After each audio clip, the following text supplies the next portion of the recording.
चलो अपना लेसन जो है टेस्ट में आने वाला उसका थोड़ा सा पार्ट बाकी है। आज वो पार्ट कंप्लीट कर लेते हैं, लेसन पूरा हो जाएगा। अब आवाज क्लियर आ रही है? देखो कट रही नहीं ना अभी? नहीं सर। कट रही सर। No sir. ठीक है थोड़ी चलो। कट रही है सर। हाँ थोड़ी सी कट रही होगी, अभी नहीं कटेंगी, सीधी हो जाएंगी। ध्यान दो इधर। लास्ट लेक्चर में लास्ट टाइम देखे थे Stokes law. Okay, Stokes law में फोर्स फाइंड किए थे। कौन सा force? Viscous force. See the viscous force, the viscous force Fv acting on a small sphere। Last time बताया था मैं, स्टोक ने क्या एक्सपेरिमेंट किया? एक ग्लास का ट्यूब लिया ऐसा 1 मीटर लेंथ से भी ज्यादा, उसमें क्या भरा? लिक्विड। कौन सा? ग्लिसरीन, या तो उसमें लिक्विड फिल किया उसने, कोई टाइप का ऑयल, उसमें एक मेटल का बॉल ड्रॉप कर दिया छोटा सा। तो जब ये मेटल का बॉल ड्रॉप किया तो ग्लिसरीन की वजह से क्या होगा? इसके ऊपर विस्कस फोर्स एक्ट होगा।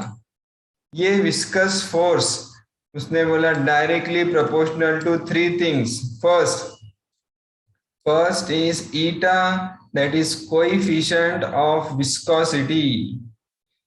ये लेट कमर्स बहुत परेशान कर रहे हैं।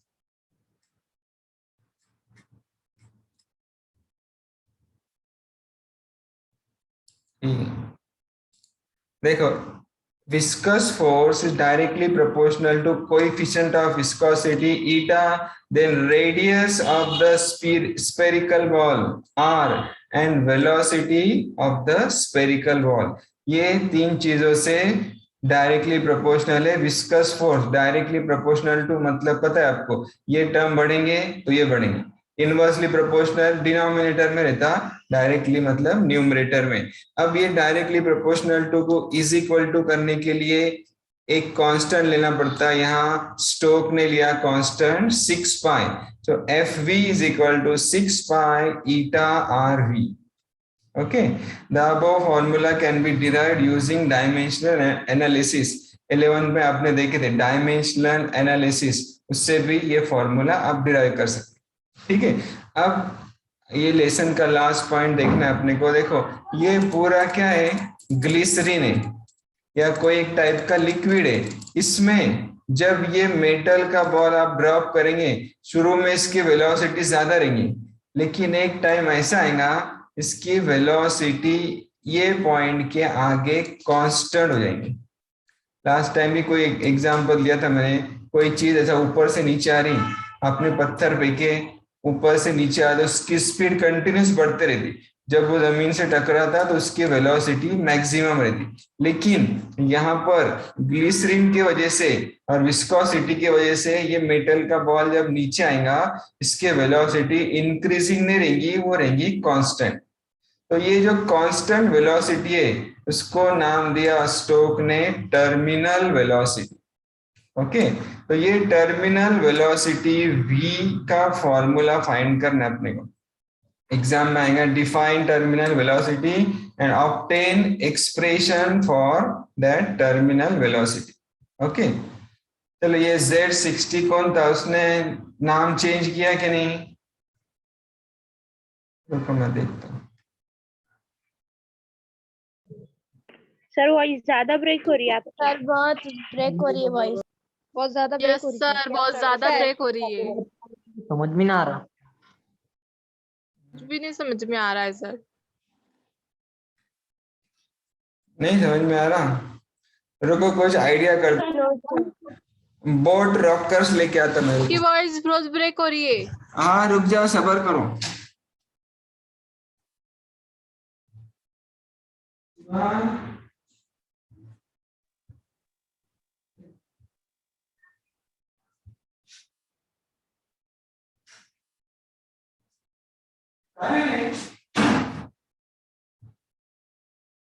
ब्लूटूथ बंद कर।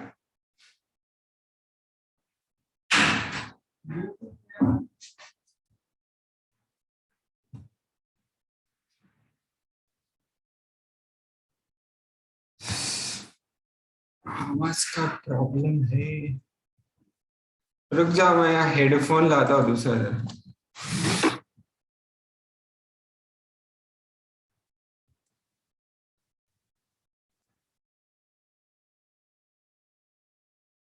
सर थोड़ा जोर से बोलो ना।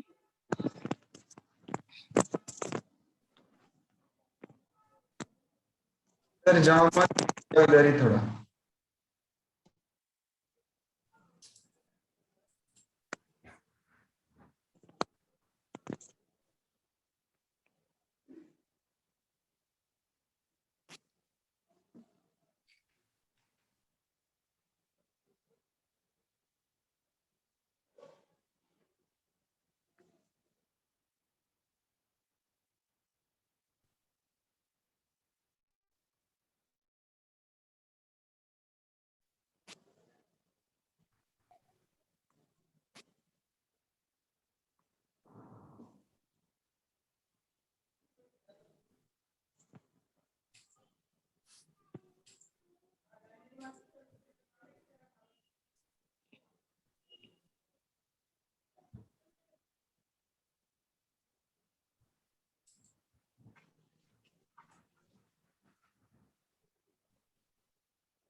ठीक है, अभी आ रही क्या आवाज? बोलो।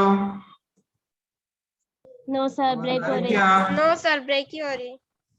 आ रही ना? हाँ ठीक है, सुनो, चलो ध्यान से देखो। स्टोक्स लॉ में एक छोटा सा पॉइंट बाकी है, जल्दी से हो जाएगा।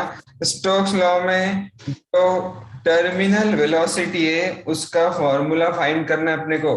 तो अब देखो, ये जो टर्मिनल वेलोसिटी है, अब यहाँ पर मेटल का बॉब नीचे ड्रॉप किया मैंने।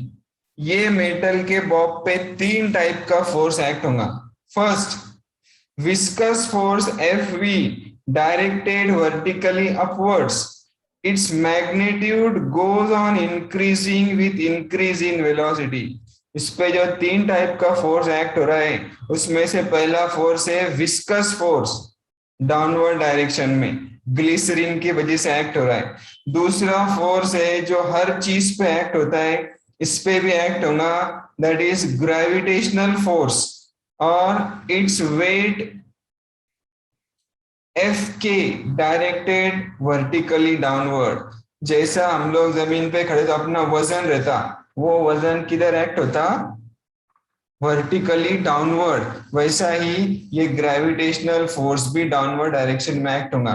पहला फोर्स विस्कस डायरेक्टेड अपवर्ड, दूसरा force gravitational which is directed downward, तीसरा फोर्स बायन फोर्स, और it is called upthrust which is also directed upwards.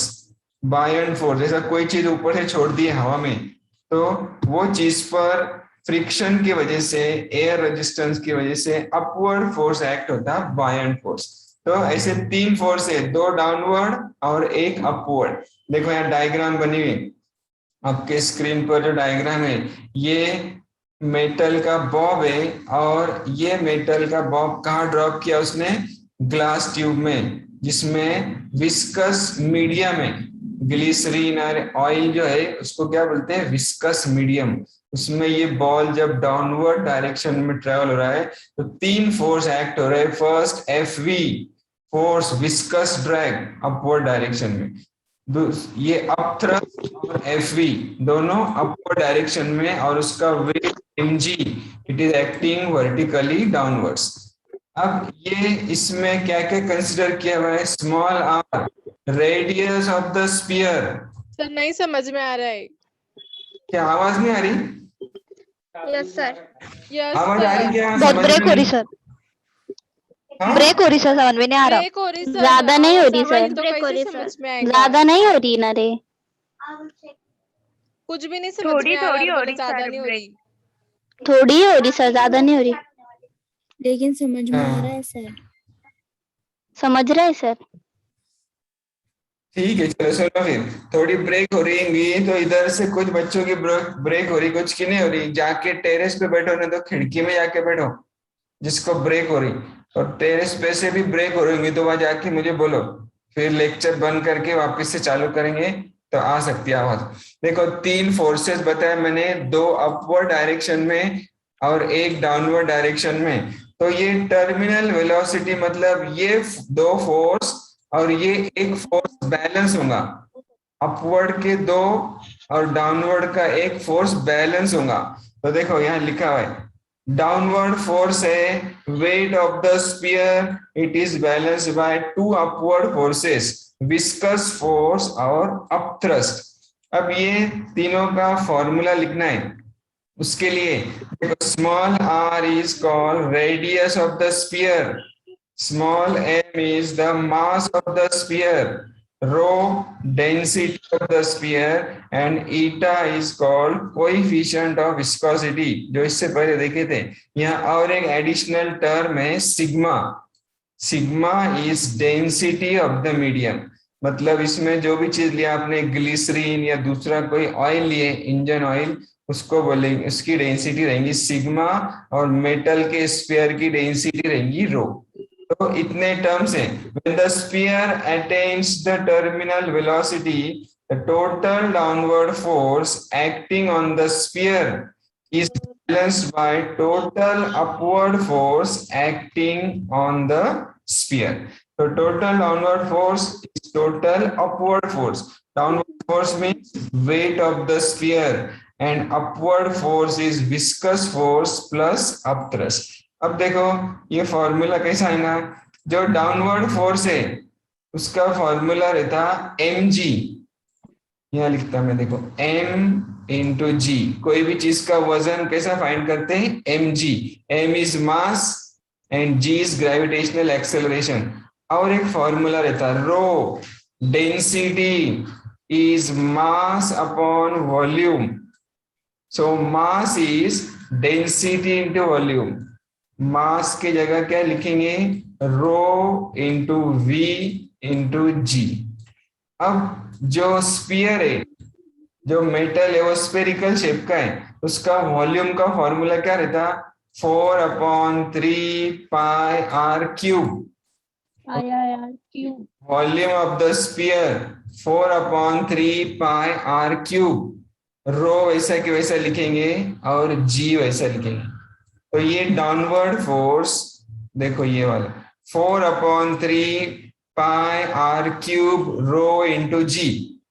उसके बाद विस्कस फोर्स जो स्टोक ने उसके फॉर्मूले में दिया, देखो यहाँ लिखा है F V is 6 pi eta R V, वो वैसा के वैसे लाके यहाँ लिख देंगे 6 pi eta R V plus upthrust, या तो इसको बोलते हैं बायन फोर्स, वो भी सेम रहेगा लेकिन अपवर्ड डायरेक्शन में रहेगा। सेम मतलब 4/3 पाई आर क्यूब रो जी की जगह सिग्मा जी, या रो डेंसिटी लिए थे या वो सरफेस की डेंसिटी है सिग्मा। अब इसमें टर्म्स अरेंज करो, 6 पाई ईटा आर वी उधर ही रहने दो, ये टर्म को इधर लो।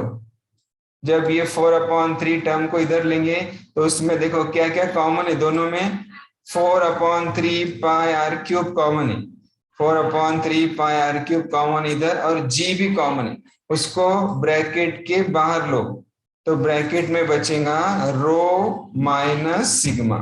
देखो रो माइनस सिग्मा। अब अपने को चाहिए टर्मिनल वेलोसिटी v, तो यहाँ v इधर रहने दो, ये बाकी का टर्म राइट में लेंगे तो डिनोमिनेटर में आएगा 6 पाई ईटा आर।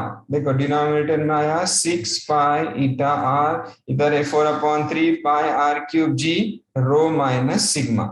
ओके, अब इसमें 2 से कट करो, 2 2 जा 4, 2 3 जा 6, ये 3 ये 3 3 9, ओके, और ये 2 ऐसा कहते हैं 2/9 आर स्क्वायर जी। देखो पाई कट हो गया, एक आर कट हो गया, pi square g rho minus sigma upon eta. This is the equation for terminal velocity. ये इक्वेशन एग्जाम में डिराइव करने आता, नहीं तो इस पे न्यूमेरिकल्स आते। इसमें क्या क्या है देखो, v terminal velocity, r radius of the sphere, g acceleration due to gravity, rho क्या है, density of the sphere, sigma density of that oil, और eta coefficient of viscosity. ये eta कभी मैंने इधर लिया और v इधर लिया तो देखो ये भी एक फॉर्मूला मिलेगा, eta is 2/9 r square g rho minus sigma upon v. ऐसा ये लेसन यहाँ पर खत्म हो गया. इस पर एक न्यूमेरिकल करने का है, फिर आप कुछ एमसीक्यू भी करेंगे, देखते हैं. देखो एक न्यूमेरिकल पहले करते हैं. अब आ रही क्या आवाज? कौन है वो? अदीना, आवाज आ रही क्या अदीना को? बोलो. हुमेरा कहाँ चले? सर आ रही है बट थोड़ी बीच बीच में ब्रेक हो रही है. सर आ रही है सर. हाँ ठीक है, चलो सुनो. अच्छा, टेस्ट का टाइम मैंने बोला था, आपका जो यूनिट टेस्ट है वो 9 से बोला था, थोड़ा सा आगे बढ़ गया. देखिएगा टाइम टेबल. यस सर देखे ना. यूनिट टेस्ट 11 तारीख से है और हर पेपर Yes, sir. टाइम 1.5 घंटे. 15 मिनट पहले मैं आपको पेपर सेंड करूंगा, ठीक है? उसके बाद क्या करने का, 1.5 घंटे में पेपर सॉल्व करने का, वो hard copy foolscap paper पे सॉल्व करने का, और वो फुल स्केप मैं मंगाऊंगा जब लाके कॉलेज में जमा करने का. अब आपने 1.5 घंटे में पेपर सॉल्व खत्म किए क्या नहीं, वो आपके पेरेंट देखेंगे. उस पे आपके मम्मी की या डैडी की साइन लेके आने की पेपर पे. समझ रहा है क्या सबको? पेपर सर एक बार रिपीट कीजिए ना. 1.5 घंटे का पेपर. Sir PDF. सर एक बार रिवाइज करो ना, आपने क्या? यस कर रहे, वेट. देखो पेपर का टाइम 12 बजे से 1:30 बजे तक है, तो मैं 11:15 बजे पेपर आपको पीडीएफ फॉर्म में व्हाट्सएप ग्रुप पे डालूंगा. मैं भी, या तो जो भी सब्जेक्ट का पेपर रहेगा वो, और आपने उसको सॉल्व करने का टाइम है 1.5 घंटा. अच्छे हैंडराइटिंग निकालो, थोड़ा 10-15 मिनट आगे पीछे हुआ तो भी चलेगा, लेकिन सही लिखने का, सब हैंडराइटिंग अच्छी निकालने की, उस पे पेरेंट की साइन लेने की, और 8 दिन के बाद कॉलेज में लाके जमा करने का. कब लाने का वो डेट आपको व्हाट्सएप ग्रुप पे आ जाएगा, ठीक है? Okay sir. ओके. एक एग्जांपल देखने का है, ध्यान दो. एग्जांपल आपके स्क्रीन पर दिख रहा है 2.9. A spherical drop of oil falls at a constant speed of 4 centimeter per second in steady air. अब यहाँ पर एक स्पेरिकल ड्रॉप ऑफ ऑयल दिया हुआ है, वो गिर रहा है कितने वेलोसिटी से? 4 सेंटीमीटर पर सेकंड. गिवन में पहली चीज आएंगी v, 4 सेंटीमीटर पर second. Calculate radius of the drop, r find करना है. The density of the oil is 0.9 ग्राम पर सेंटीमीटर क्यूब. और यहाँ आप लिखेंगे sigma 0.9. Density of air is 1, देखो रो 1. ये सब सीजीएस यूनिट में दिया हुआ है. Coefficient of viscosity of air 1.8 into 10⁻⁻⁴ poised, वो आप लिखेंगे ईटा. पॉइस उसका सीजीएस यूनिट रहता. और जी 980 सेंटीमीटर पर सेकंड स्क्वायर. तो ये प्रॉब्लम पढ़ते के साथ आपको फॉर्मूला याद आ जाएगा लिखने का. We have eta 2/9 r square rho minus sigma into g upon V. अभी जो फाइंड किए टर्मिनल वेलोसिटी का, तो r फाइंड करना है. ये 9 और v इधर लो, 9 ईटा v, ये 2 रो माइनस सिग्मा अपॉन जी डिनोमिनेटर में आएगा. r स्क्वायर है, स्क्वायर रूट लेंगे तो यहाँ पर हो जाएगा उसका स्क्वायर रूट. फिर r इज इक्वल टू, ये पूरे वैल्यू सब्स्टिट्यूट करो. 9 वैसा के वैसा, ईटा दिया हुआ है, v दिया हुआ है, divided by 2 rho minus sigma into G. सब वैल्यूज डालो लॉग टेबल से. जब आप उसको सॉल्व करेंगे तो आपको उसका आंसर मिलेगा r इज इक्वल टू 0.574. यहाँ पर ऐसा यूनिट को आधा मार्क रहता है, यूनिट को। यहाँ पर ये सीजीएस यूनिट सेंटीमीटर क्यों लिखा हुआ है? क्योंकि हर चीज सेंटीमीटर में, ग्राम और सेंटीमीटर में, ठीक है। तो देखो अब ये लेसन के लास्ट में एक्सरसाइज दिए हुई, वो आपका ट्यूटोरियल रहेगा। देखो ये लेसन के लास्ट में पहले एमसीक्यूज दिए हुए, नीचे आ गया, रुको।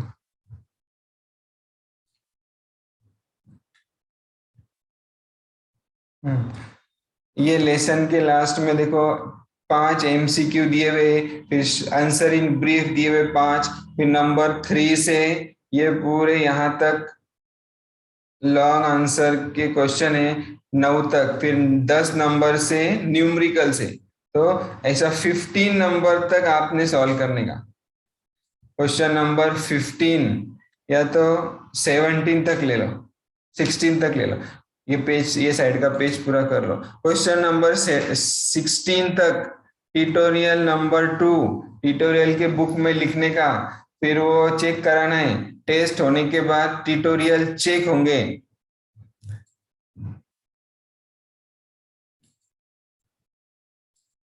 आपका जब यूनिट टेस्ट खत्म हो जाएगा तो ट्यूटोरियल की बुक चेक करने का है। तो जब मेरा ऑनलाइन लेसन चलेगा, मैं किसको ही बोलूंगा, जैसा ये कौन है, तंजीला, तंजीला को बोलूंगा अपने मोबाइल के सामने नोटबुक रखो और आपका कैमरा ऑन करो, पेज पलट के दिखाओ, तो मुझे लिखा हुआ दिखना चाहिए उसमें क्वेश्चन। अलीजा को बोलूंगा ऐसा 4-5-6 लड़कियों के लड़कों के चेक करूंगा, अभी नहीं, टेस्ट होने के बाद, पहले फिलहाल टेस्ट की पढ़ाई करो। समझ में आ रहा है? चलो कितना टाइम बाकी है? थोड़े से एमसीक्यूज करेंगे।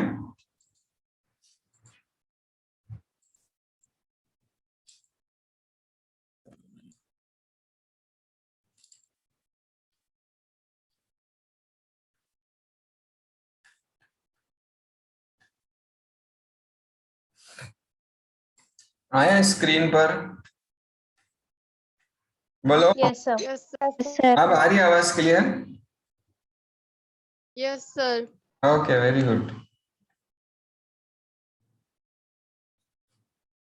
देखो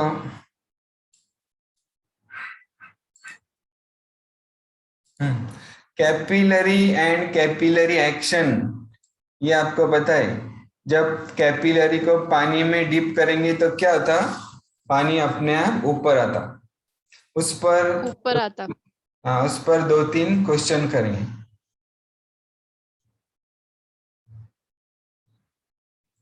पर ये छोड़ दो ग्राफ का। फर्स्ट देखो, आपके सामने स्क्रीन पर दिख रहा है, फिर भी आपको पढ़ के सुना रहा मैं। Question number 2 NCERT 76, the pressure just below the meniscus of water, the pressure just below the meniscus of water, water के मिनिस्कस के नीचे जो प्रेशर है वो क्या रहता?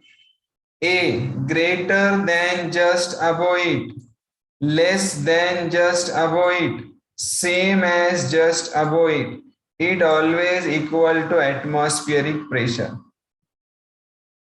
वाटर मिनिस्कस के नीचे का प्रेशर बोलो कैसा रहता? सर लेस रहता है, is less than just less above than. It. Right, sir B. Just above it. Okay, very good. Third बाद में देखते।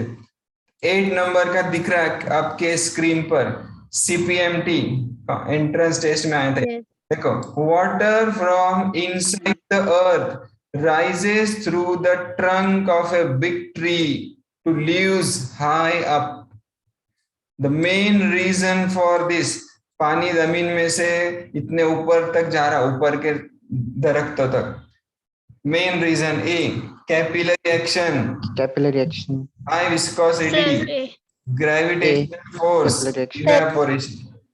क्या? Sir A yes, sir capillary action. Next same evaporation one and, move on करके सुनो। One end of a towel dips into a bucket of full water and other end hangs over the bucket. It is found that after some time the towel becomes wet. Right? It happens A, because of viscosity of water, because of capillary action of cotton threads, because of gravitational force, because of evaporation. Bolo. Because of gravitational force. Gravitational force. Gravitational force Sir, नहीं, C. wrong answer. Capillary, because of capillary. Yes, because Capillary of action. Option capillary B. action of cotton. Capillary action. सोच समझ के जवाब दो. कौन बोल रहा है, दिख रहा है. चलो आगे थोड़ा सा बड़ा क्वेश्चन ध्यान से सुनो. Two soap bubbles of different radii are in communication with each other. Soap bubble बने हुए दो. ये बीच में क्या गया, रुको. दो क्या है, सोप बबल्स. दोनों का साइज अलग अलग है. एक सोप बबल ऐसा है छोटा और एक थोड़ा सा बड़ा है. दोनों एक दूसरे की कम्युनिकेशन में, मतलब दोनों एक दूसरे को टच है और यहाँ पर होल है, ज्वाइंट हो गए. दोनों एक दूसरे को टच, छोटा सा होल है, means they are in communication with each other. What will happen, listen.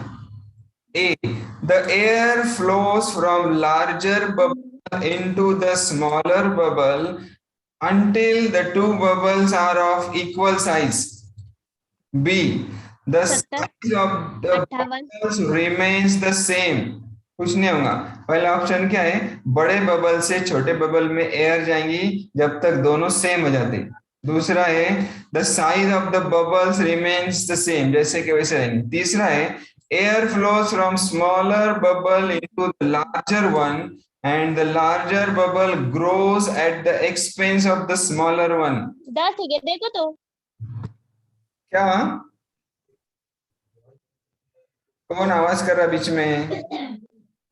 D option, air flows from larger bubble into the smaller bubble and smaller bubble grows at the expense of larger bubble. बोलो. Option B, same. Same रहेंगे sir. गलत. Sir option C sir. C option है सही. कौन बोला वो? Same as just above it. Who is the answerer? इसकी जानी पहचानी आवाज कौन था? फैज है क्या? Yes sir. Faiz. Very good. देखो पढ़ाई करना शुरू कर दिया फैज ने. आप लोग भी जरा उनका देख के पढ़ाई करो. आंसर सी याद रखो. Air flows from smaller bubble into the larger one.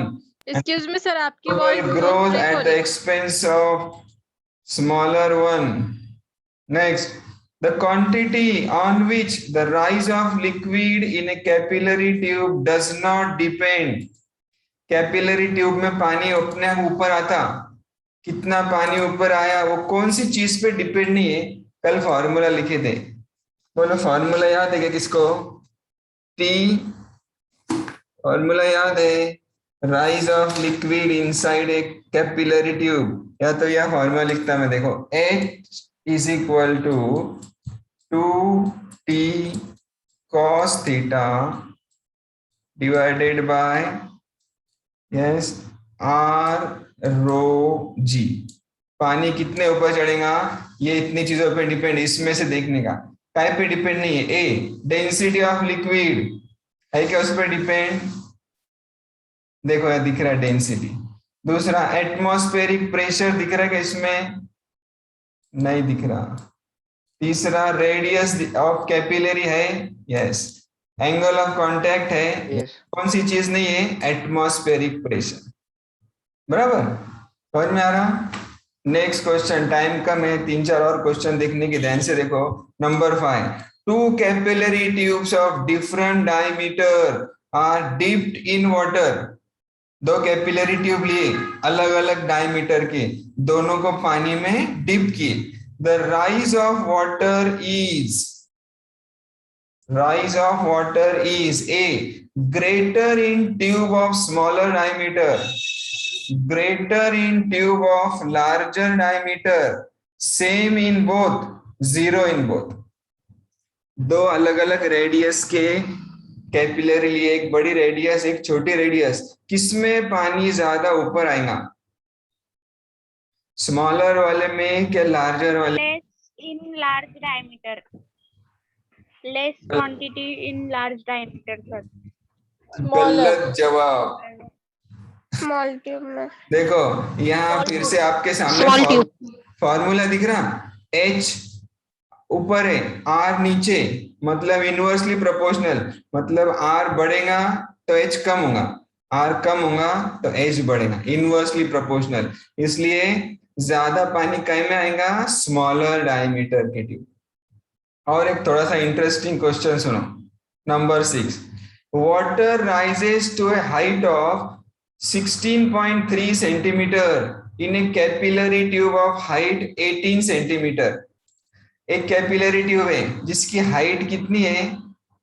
Capillary tube ऐसे यहां बना था मैं साइड में, कैपिलरी ट्यूब की हाइट है 18 सेंटीमीटर। ओके, पानी कितना ऊपर आया?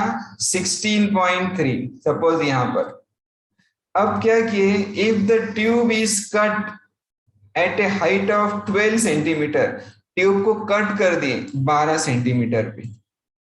समझ रहा? ट्यूब जब 18 की थी तो 16.3 पानी ऊपर आ रहा था, अब ट्यूब को कट कर दिए कहा? 12 सेंटीमीटर पे।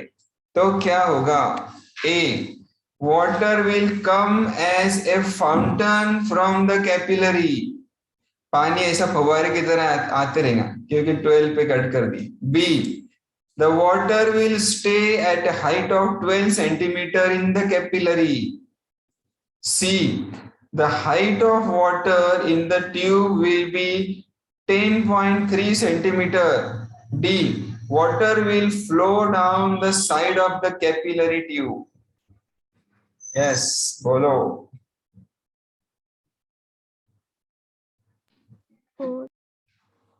बोलो जल्दी, 4 मिनट बचे।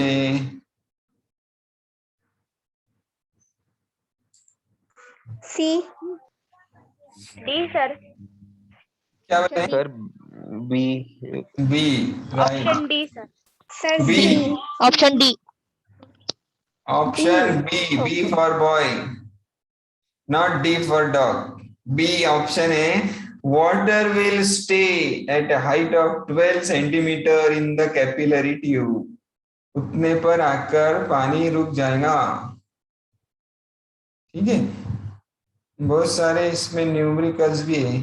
देखो और एक क्वेश्चन, हाँ 21 दिख रहा है स्क्रीन पर, क्वेश्चन नंबर 21। ठीक है, नो सर। No, sir. नहीं दिख रहा? Yes yes sir. Yes sir दिख रहा है। अभी आया आता 2 मिनट के बाद। वो देखो, height, the height up to which the water will rise. ध्यान से सुनो, the height up to which the water will rise in a capillary tube will be, पानी कितना ऊपर आएगा कैपिलरी ट्यूब में? Minimum when water temperature is 4 degree Celsius, maximum when water temperature is 4 degrees Celsius, minimum when water temperature is 0 degrees Celsius, same at all temperatures. D. Second sir. D. अपने पास 60 second, same at all 30 temperature. Second सोचो, मटका मत लगाओ, B. B. के बोलो। पानी ऊपर आना कहीं पे डिपेंड है? टेम्परेचर कम ऑप्शन बी। आएगा ज्यादा रहेगा तो आएगा, बोलो मैक्सिमम मैक्सिमम क्या? Option B. A B C D बोलो। B. B. B. B for ball. तो अमीना कादरी का जवाब गलत है। और बोलो यस, डर गए, गलत है, चलेगा बोलो। सानिया आंसर बोलो, खाली माइक चालू करके छोड़ो मत, आंसर बोलो।